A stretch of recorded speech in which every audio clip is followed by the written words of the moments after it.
This lesson is over solving exponential equations.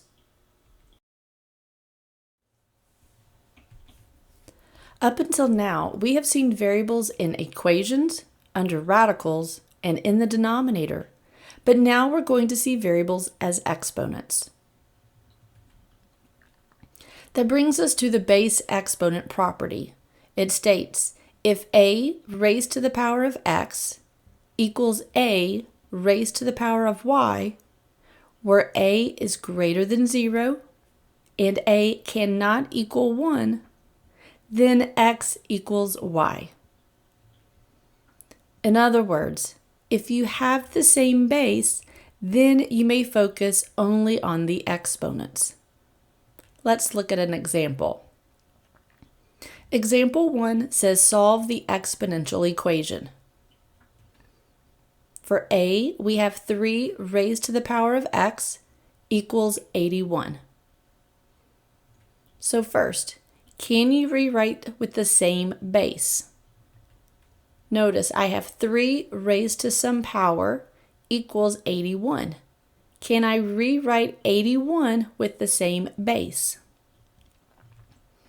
Well, 81 is the same thing as 3 to the 4th power.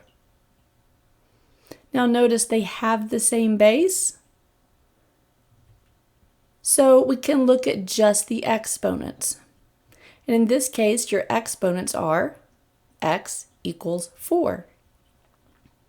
And lucky for us, x is solved, so that is your solution. Let's look at another example. For b, we have 4 raised to the power of 3x minus 5 equals 16. Can you rewrite with the same base? Well, notice I have 4 raised to a power. Can you rewrite 16 as 4 raised to some power? Yes, 16 is the same thing as 4 squared. So notice, since they have the same base, now we can look at the exponents only. Your exponents are 3x minus 5 equals 2. Now this is where we're trying to solve, so we have to look for clues. Is this linear or quadratic? Well, notice it is linear. So for linear, we need to get x by itself. To help isolate x, we need to add 5 to both sides, giving you 3x equals 7. And then to get x completely by itself, we need to divide both sides by 3, and we find x equals 7/3. And that is your solution.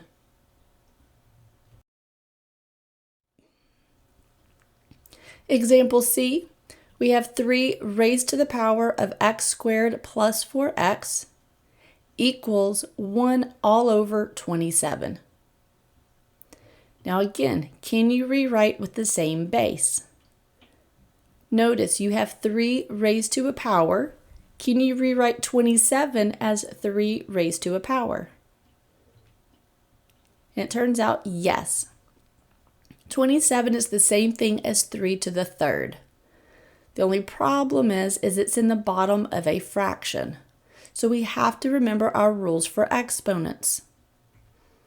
The reciprocal rule means it will have a negative exponent. So nothing happens to the left side, but the right side, to get it out of the bottom of a fraction, we now write it as a negative exponent. So it's now 3 raised to the negative 3rd power. Now notice, we have the same base, so now we can look only at the exponents.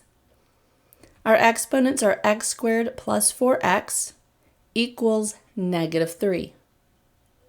From here, we look for clues. Is this linear or quadratic? Well, this is quadratic because we see x squared. Now for quadratic, we look for more clues. Since we see x squared and x, our equation needs to equal 0. In order for that to happen, we add 3 to both sides, And we get x squared plus 4x plus 3 equals 0. From here, we would want to factor. So take a moment now to factor the left side of the equation. In factored form, you should have found x plus 3 times x plus 1 still equals 0. And so since we have some number times some number equals 0, we take each part and set it equal to 0. First part would be x plus 3 equals 0. And we solve for x by subtracting 3. And so we find x equals negative 3. The other parentheses set was x plus 1. We set it equal to 0, solve for x, and we find x equals negative 1. And these are your solutions.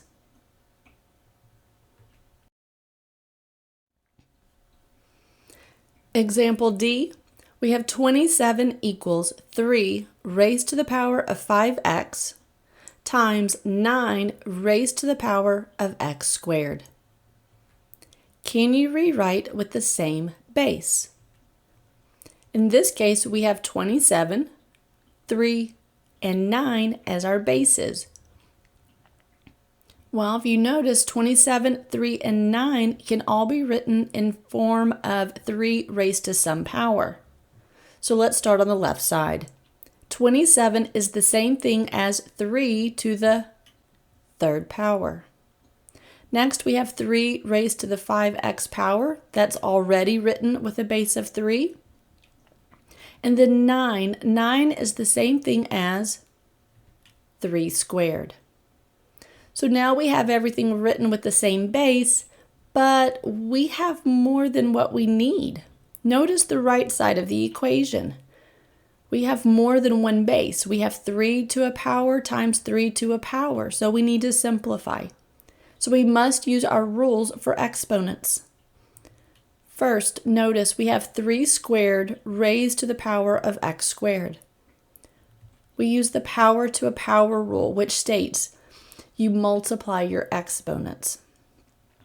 So we can rewrite that whole equation as 3 cubed equals 3 to the 5x power times 3 to the power of 2x squared. Now, notice on the right side of the equation, I need to simplify that. So this is the product rule of exponents. And the rule states if you have the same base and they're multiplying, you can simply add your exponents. So the right side now becomes 3 raised to the power of 5x plus 2x squared, still equaling 3 to the third power.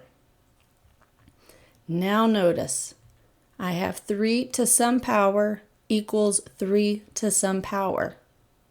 Since you have the same base, now we can look at the exponents only, which gives us 3 equals 5x plus 2x squared.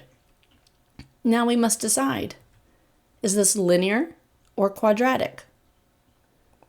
Well, because we see x squared, it is quadratic. And specifically, since we see x squared and x, our equation needs to equal 0. Since x squared is on the right side of the equation, we need to bring the 3 to the right side. In order to do that, we need to subtract 3 on both sides. And we need to arrange the quadratic in the correct order. So our equation is now 0 equals 2x squared plus 5x minus 3. Now take a moment to factor the right side of the equation. In factored form, our equation is now 0 equals 2x minus 1 times x plus 3. So now we have 2x minus 1 set equal to 0, and we solve for x. We add 1 to both sides. Then we divide both sides by 2, and we find x equals 1/2. The other parentheses set we need to solve, so we take x plus 3, set it equal to 0, and solve for x. To solve for x, we subtract 3 on both sides. And so our solutions are x equals 1/2 and x equals negative 3.